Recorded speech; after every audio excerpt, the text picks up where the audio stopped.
For 16 years, the girl believed she had lived the right way and never imagined herself walking a dangerous path. Yet now, she finds herself heading straight into a future she never expected. To understand how we got here, the scene shifts to the school courtyard, where two girls are arguing. As the dispute continues, a third girl with her hair in a ponytail approaches and asks what's going on. The dark-haired girl answers first, explaining that something involving Takazato happened earlier, while the straight-haired girl adds her side, mentioning Kino Yami. The girl with the ponytail listens to both of them and considers how the situation might have been misunderstood. She reflects on how Takazato's firm way of speaking may have contributed to the issue and points out that unclear communication can easily create confusion. Both girls fall silent for a moment, reflecting on her words. The girl with the ponytail shares her opinion, pointing out that both of them made mistakes, but also had valid reasons. The straight-haired girl responds by calling her Mama Mickey, while the black-haired girl looks at her with admiration and agrees. In the end, both accept her judgment, saying she truly seems like Mama Mickey in that moment. Nearby, two boys who have been observing the scene comment to each other. One of them notes that her handling of the situation matches what they expected from Mama Mickey, impressed by the way she manages the disagreement. She is Rin Mickey, known around Shizurugaoka High as someone who behaves like a mum for many students. He mentions that she gives the impression of being someone who would attract attention from boys, yet he believes she is not in a relationship. The other boy reacts with surprise, unable to imagine that detail at first. The dark-haired boy says her looks are too striking, which might influence how others see her. The other boy thinks her appearance is fine, but feels her caring nature makes her seem more like a guardian than a potential romantic partner. Later that same day, the other boy walks home together with Rini. As they move along the road, he begins sharing his thoughts about the reason Chihaya believes she does not attract attention from boys. Rini reacts with confusion, surprised that he brings up such a topic, and she questions why he suddenly speaks in such a manner. Chihaya continues explaining that he has considered this matter for several years. He reflects on how she has always behaved kindly and politely. He also mentions that even when she was younger, her appearance was never lacking, which makes him wonder why boys do not approach her. Rina listens and briefly shows her appreciation, but Chihaya continues, pointing something out about her. He says she falls between different expectations. Surprised, she asks what he means. Chihaya explains that boys who like gentle, caring girls prefer a simple, neat look, while boys who like bold girls expect a striking presence. She fits between these types, so no group of boys is drawn to her. Rina reacts to this explanation and considers his words harsh, but he insists that he is giving sincere guidance. He tells her to choose either a style that matches a calmer image or a manner that aligns with a more noticeable appearance, suggesting that doing so would broaden her possibilities. She wonders about this idea of the world opening for her, and he tells her that she prefers a quiet and limited life. He concludes that with such a mindset, she will not become popular among boys. Rini, however, accepts this outcome and expresses that she is comfortable with it. After returning home, she sits down and applies nail polish to her toes. While doing this, she reflects on how she has never attracted attention from boys throughout her life. She looks at her freshly painted nails and thinks they appear nicely done. She considers how others describe her appearance as too noticeable, yet Renee knows she simply enjoys clothing and accessories that follow stylish trends. As she continues, she thinks about how wearing socks hides the nails from view, knowing that the rules at school are not strict, but the students would still react strongly if they noticed something as bright as her nails. Rini then thinks about the reason she behaves so caringly. She remembers that for many years she has taken care of younger children in her neighborhood, which shaped her gentle habits.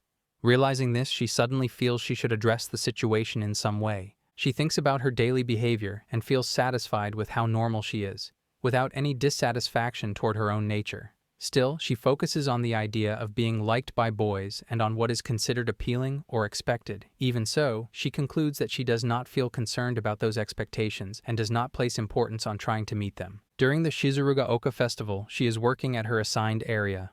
While she continues with her tasks, two of her friends rush toward her and ask for her assistance. Rina turns to them and tries to understand the situation. They explain that 3 girls from the midday shift were approached by others and then walked off, leaving responsibilities behind. Rini listens and prepares to help however she can. Her friends, seeing that the shop area is functioning smoothly, rely on her once again. They tell her that she needs to go to the North School building to handle both the search for missing participants and recruitment-related matters. She is also to bring back anyone who should be present. Before she leaves, they hand her an outfit and instruct her to wear it, explaining that their group is operating as a themed cafe. Rini looks at the outfit and realizes it resembles the clothing of a much younger student. This makes her question the reasoning behind such a choice and whether it is meant as a tactic for the event. Nearby, the rest of her friends talk among themselves. They comment on how she naturally gives off a nurturing presence even while dressed in an outfit that makes her appear younger. They remark that her hairstyle adds to the impression, making her seem like a small child once again. Rin prepares herself, accepts the tasks, and decides to head toward the North School building. As she begins to walk, the others watch her and react to her appearance, finding her unexpectedly charming in the costume. She thinks about how unusual those earlier remarks felt to her. She cannot even tell if they were meant positively and wonders if something is wrong with her. On the way, she notices a girl whose papers have fallen to the ground. Renee bends down, gathers the scattered sheets, arranges them properly, and returns them to her. After that, she continues walking. A little ahead, two boys are attaching a signboard to a cart and discussing how one of the fasteners had come loose. Rina stops and helps them as well. When they thank her, she listens quietly and prepares to continue on her way. The same girl from earlier notes how pale Renee looks and suggests she rest. She adds that our girl seems surprisingly thoughtful for someone who looks so young. Renee tries to explain, but the girl keeps comparing her to people her own age before walking away. After walking a bit more, Renee reaches the building and pauses.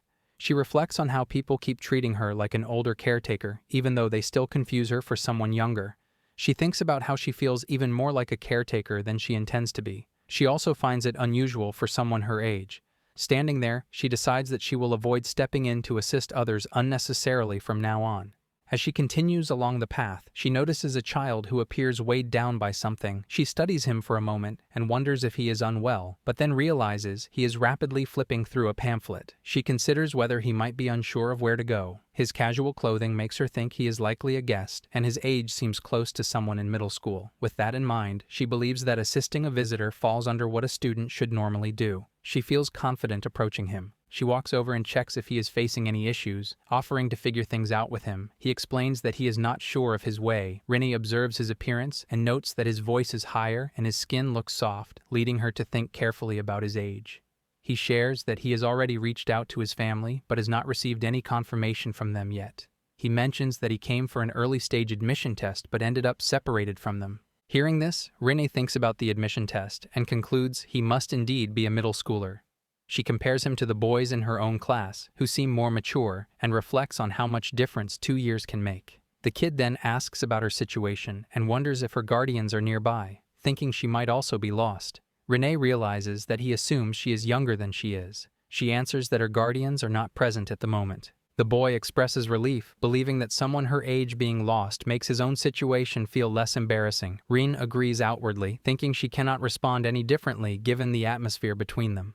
After this, the boy prepares to leave. He suggests that they move around the area together while they look for both of their families. Rini hesitates, thinking about how she appears, but then realizes that staying away from her own classmates would make it less complicated. She also remembers that she is supposed to invite people for an activity and thinks she can manage that at the same time. After considering it, she agrees. The boy reacts with clear excitement. They enter the festival grounds together. She notices how genuinely delighted he looks and reminds herself to behave in a way that helps him feel comfortable. She tells herself that it is only for the day, though she feels uneasy about not being honest regarding her age. Her conscience aches slightly because of the false impression she allowed him to believe. The boy then introduces himself as Toma Ichinose and asks for her name. Rine does not catch it immediately and has to refocus before giving her own name as Rine Miki. When Toma repeats it, he wonders aloud about a shortened version of her name, Kirin. Rinny thinks about it and admits she has never been addressed that way. She finds the idea pleasant and prefers it over being compared to a caretaker. She encourages him to use the nickname. Toma comments on the meaning connected to his own name and notes that their names together sound like something humorous. Rini responds lightly. He says he's glad to meet her using the new nickname. She thinks to herself that it's an unusual name for her.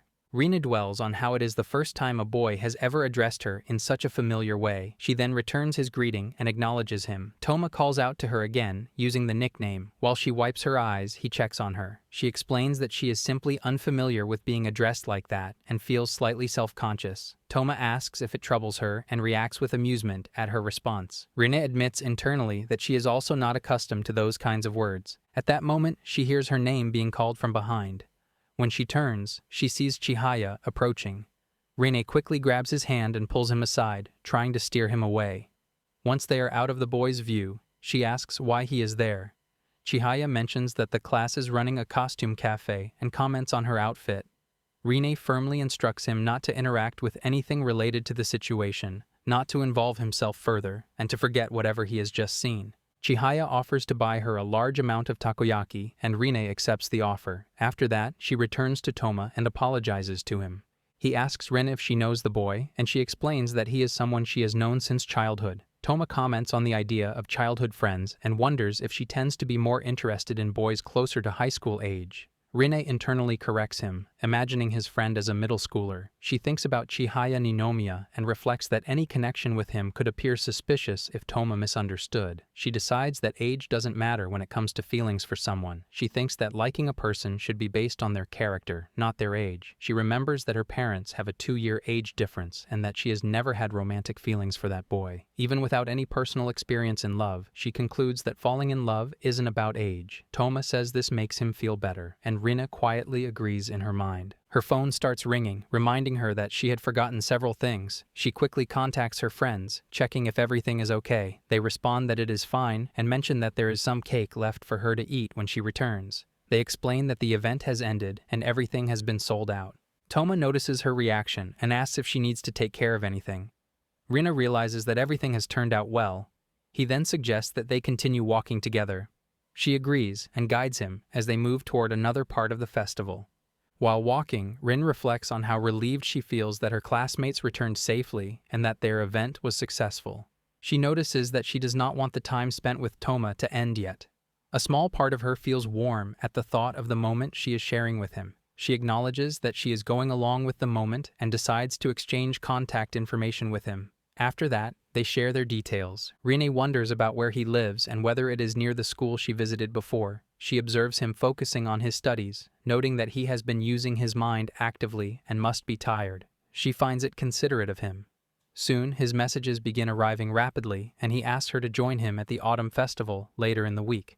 She believes that the upcoming outing could almost feel like a date, but she quickly reminds herself that she has very little experience with situations like this. Her thoughts are becoming exaggerated. She considers that simply being together does not automatically make it a date. She recalls that she has spent time with Chihaya before, without any romantic implications. She questions the distinction between spending time together casually and what might be considered a date. Rini then realizes that her current concern is not about labeling the situation, but about whether she genuinely wants to go and see him. After thinking it over, she decides that she does want to meet him. Feeling certain about her decision, she prepares herself to go. She decides that if she is going to continue spending time with Toma, even as friends, she does not want to keep hiding who she really is. She wants him to see her as she usually appears, not in the middle school outfit she had been wearing. As she arrives at the meeting spot, Toma notices her and comments on how mature she looks today. Rini explains that this is her normal attire. She asks if he came dressed as usual, and he replies that he was delayed by his club activities and arrived from school in his regular clothes. He mentions that although he belongs to the chemistry club, he spent the day working with the crafts club, helping clean and organize the craft room and making slime. Rini thinks to herself that he is still very much a middle schooler, a fully fledged one, and realizes that the examination he mentioned must be the preliminary test for middle school admission. She notes that he seems very busy, probably preparing for the entrance exams. Toma then puts on his mask and takes her hand, guiding her a short distance forward. He stands directly in front of her, holding her hand and looking into her eyes. He explains that he is working hard on his exams, which means there will be days ahead when they cannot meet. He assures her that he will send messages daily and spend as much time with her as possible. As he moves closer to remove his mask, Rina instinctively steps back, feeling that he is acting unusually close. She realizes that the situation is creating a sense of affection, the kind that might be expected between people who are more than friends. Toma reminds her that she had agreed to accompany him, and she reflects that she had not considered he might interpret that as spending time in a more personal way. She realizes that he still sees her as younger than she really is, which complicates how she responds. Toma steps directly in front of Rini again, holding her face gently with both hands. He confesses that he has loved her all this time since they first met, and promises to take good care of her, even if his usual appearance is relatively flashy. Then, he kisses her. Toma holds Rina close, finally expressing the feelings he has kept inside for so long and admitting he has cared for her from the beginning. When he leans in toward her, she stops him and steps back, hesitating. Her reaction leaves him thinking that the look on her face is something he cannot handle. At that moment, Rina remembers there is something she must take care of. She apologizes and decides to leave for the day. Toma is mildly surprised but accepts it. As she walks away, he calls out, reminding her that it is already dark and offering to walk with her. She declines, saying she is fine. He calls out once more, telling her he will contact her later as she continues walking away. When she reaches home, she sits alone, overwhelmed by how unexpectedly everything unfolded. Before she can fully process it, she realizes that someone has confessed to her for the first time. She now finds herself in a situation she has never experienced before. She tries to gather her thoughts, but everything remains scattered, especially because she knows he is younger. She settles at her desk and examines the matter seriously. The age gap becomes the first point she considers. She compares her age to different ranges, marking what feels acceptable and what does not. She notes the group close to her age, then the slightly younger one, and finally the point where it becomes too young, where it stops feeling appropriate. She studies these lower ranges carefully, fully aware that they lie outside what she can allow. She realizes how close she had been to stepping into something unsafe. The awareness settles heavily, and she knows she cannot continue this. While lost in thought, a notification appears. Toma asks if she reached home safely and reminds her to stay warm so she does not fall ill. Reading his gentle message, she remembers how she left early, yet he still speaks kindly. Another line says he will try to make time despite everything and that she may sometimes feel lonely because of it. He promises to treat her kindly. She realizes he truly means well and does not want to hurt him. She replies briefly, saying she arrived home and apologizing for how the day went. When he reads her message immediately, she slips back into her thoughts. She knows she must handle this, but every approach feels too harsh. She thinks about telling him that she can't continue, or that she never intended to start anything, but she can't bring herself to say it outright. She imagines how he might react if he learned she's older than he thinks. He could feel misled or lose trust in people. She worries that the impact might be too much for him. After thinking all night, she chooses the quietest method she can. When he messages again, asking if they can meet the next night, she replies that she is unwell. He asks if she is free on Sunday and suggests eating near the station. She apologizes again, saying she is unavailable. Internally, she admits she is choosing the slowest way to withdraw, letting the connection fade naturally. Her thoughts circle endlessly as she convinces herself that in time, he will stop reaching out. Another message arrives asking if he can call her. Later, she explains she was occupied. He apologizes politely, and she realizes this pattern will eventually make the messages fade. She then sends him a note saying she saw flowers that suit him, adding a small confession of affection and an apology. She feels she has reached her limit and cannot find another path. On her way, she runs into Chihaya, who reminds her of the food she promised him. She had forgotten and acknowledges it softly. He insists she made a promise, but she tells him she cannot today because she feels unwell and has no appetite. He studies her face and asks if something has happened. She thinks she is exhausted from pretending, yet she continues because the situation requires it. As Chihaya talks, another message from Toma appears, asking if she has a moment and saying he wants to see her briefly. Another message follows, mentioning the area where she lives and saying he will search for her if necessary. He describes how he will go through the place section by section until he finds her. She is startled by the idea, thinking only someone his age would plan something like that. She wonders how large he imagines the area to be and compares his determination to searching for insects. She cannot allow a student preparing for exams to wander around like this. She quickly replies, telling him to wait while she prepares and that she will come out to meet him. She goes to a small park near the nearest station, thinking it matches the kind of place someone his age might choose and that fewer people will see them. At the park, Toma sits alone on a swing. When he notices Rina, he gets up and approaches her. She feels uneasy for choosing a spot this far, but he shows no concern. She realizes she came here impulsively and now struggles to begin. Before she can speak, Toma lowers his head and apologizes, convinced she is upset. He believes he must have caused it by leaning in earlier, assuming she avoided him for that reason. He explains he came only to say this and apologizes again. Rina knows he misunderstood. She reaches out to his shoulder and tells him he does not need to feel guilty. She feels she should be the one apologizing for leaving so suddenly and treating him unfairly afterward. She reflects that both of them struggle with interactions, making mistakes yet also doing some things right. She reassures him he does not need to carry the worry alone and regrets causing him concern. He responds by commenting on her kindness. She realizes her instinct to take responsibility has surfaced again, shifting her original intention. Toma then extends his hand and suggests they resolve things with a simple gesture, adjusting his words to a handshake. Rini accepts, since it is nothing more than that, and they join hands. As their palms meet, she notices the warmth in his fingertips and feels a strange tension rise in her chest. They stand together in the quiet park, still holding hands. At that moment, Chihaya happens to pass by. He notices them immediately and reacts with surprise, seeing them standing close with their hands joined. Rina senses the shift, aware he may question what he is seeing. This scene may reveal their age difference far sooner than she intended. Chihaya approaches the two of them and asks what they are doing. Rini becomes irritated and grabs him by the front of his shirt, demanding to know why he is following her. He quickly explains that he is not trailing her and is only returning home from work. Toma steps in and asks if Chihaya might be her friend from childhood. Chihaya confirms it. Toma introduces himself, mentioning that he is in his 6th year of elementary school and that he is allowed to be in a relationship with Rina. Hearing this, Chihaya reacts sharply. Rine, still annoyed, says they will talk about it later. Chihaya turns to leave, mentioning that he will head home before it gets dark. Before leaving, he acknowledges Toma and says he will see him another time. After Chihaya leaves, Rine stands there reflecting on what just happened. She realizes that keeping what he witnessed a secret will cost her 300 pieces of takoyaki. Toma then turns to Rine and asks about her relationship with the friend she has known since childhood.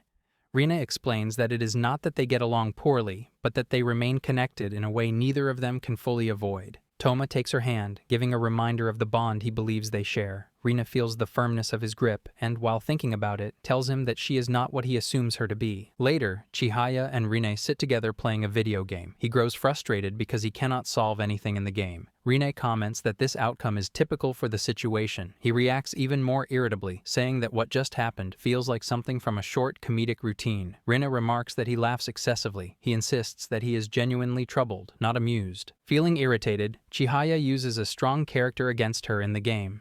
Rini immediately asks him to stop, and he apologizes afterward. The ranking screen appears, showing Rini in first place, Chihaya in second, and Mamiani in third. Chihaya then asks what she intends to do next. Rine, contemplating her situation, says that she feels she should end her current relationship soon. Chihaya tells her that it is not about what she thinks she is supposed to do, but about what she truly wants. Rini, tired and uncertain, struggles to respond. Chihaya suggests that she could simply choose to be with the boy involved. He adds that he personally has no objection to it. Rin immediately rejects the idea. She begins listing the qualities she notices in Toma, mentioning that he is considerate, kind, and youthful, yet surprisingly mature despite their large age difference. Chihaya listens and points out that she has focused on the matter of age for quite some time. He asks if it is possible that she actually has feelings for the boy himself. Rina reacts with confusion, unsure what he means. Chihaya questions her reaction. She explains that she has never experienced being in love and does not understand what romantic feelings should feel like. He then mentions how her heart seems to react when she is with Toma and how she seems pleased whenever she gets a chance to see him. She denies it at first, but admits that her heartbeat has quickened around Toma before. She thinks it might be because he acted toward her in ways unfamiliar to her. When Chihaya asks what he did, she recalls that Toma backed her against a wall. Suddenly, Chihaya gets up and does the wall slam while standing close in front of her. He asks how she feels in that moment. Rini thinks and realizes that she feels irritation and the urge to strike him. Chihaya acknowledges this and points out that when Toma acted this way toward her, her heartbeat accelerated, showing that the boy means something different. After saying this, he moves away and sits on the sofa. Rini stays standing near him, considering everything he just said. Chihaya advises her that she needs to avoid doing anything careless that could trouble or hurt Toma, especially because he is preparing for important examinations. He reminds her that this period is significant for him. Rene thinks seriously about his words and realizes he is right. As she leaves, she decides that she cannot allow Toma to become concerned about her or let his situation fall apart because of her presence. She resolves that, at least until his exams are finished, she must avoid complicating things. Before going, she wishes him good night and decides to act appropriately for someone in his stage of life. She plans to meet him at their usual spot, intending to behave simply and friendly without creating unnecessary confusion. Later, Renee receives a message from Toma asking if they can meet after school. She goes to see him and he greets her warmly, saying it feels like a long time since their last meeting.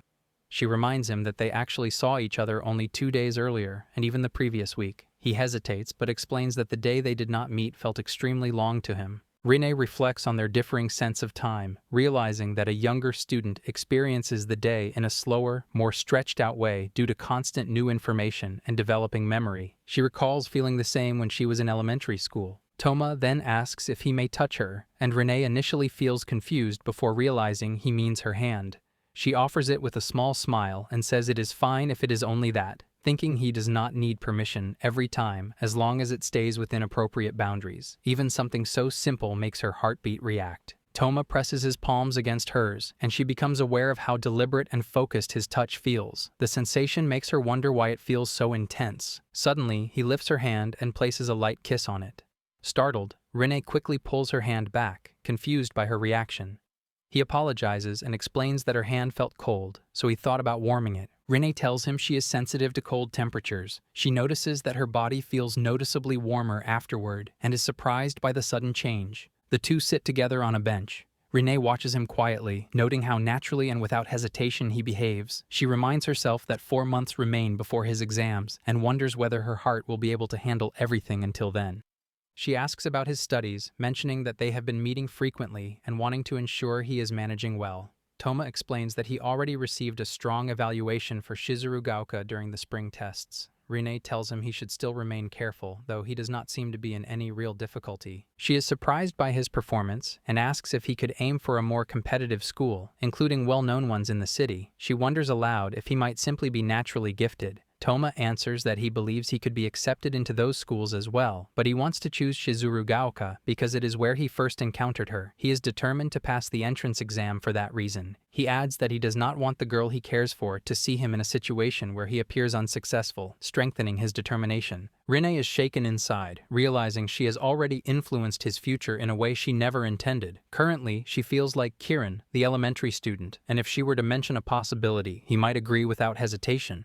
She tells him that she plans to attend a nearby public middle school. Hearing this, Toma immediately says that he wants to abandon the exam and follow her to the same school. Renee panics internally and decides that if he ever seriously asks, she will find a gentle way to prevent it. Out loud, she tells him to do his best and that she will support him. Toma reacts as though such encouragement is heavier than she realizes. He explains that when people like his cram school instructor give similar advice, the pressure can feel overwhelming, but when support comes from someone he truly cares about, it affects him differently. He places his hand over hers and thanks her, using the name he knows her by. Inside, Renee feels a deep warmth and admits to herself that it is impossible not to be genuinely happy when he expresses himself so honestly. She wishes she could respond properly. She wonders if they had been the same age. Maybe they could have attended the same school and openly been together. They eventually start walking side by side and when their paths separate, say their goodbyes. Once home, Renee continues thinking about how things might have been if their ages matched and whether they could have shared school life and gone out without hiding anything. She wonders why it has to be this way, with her as a high school student. Renee sits at her dressing table, looking at her nail polishes, thinking about which shade to use. Since it is the weekend, she considers a bright neon color and matching it with a similar shade for her toes.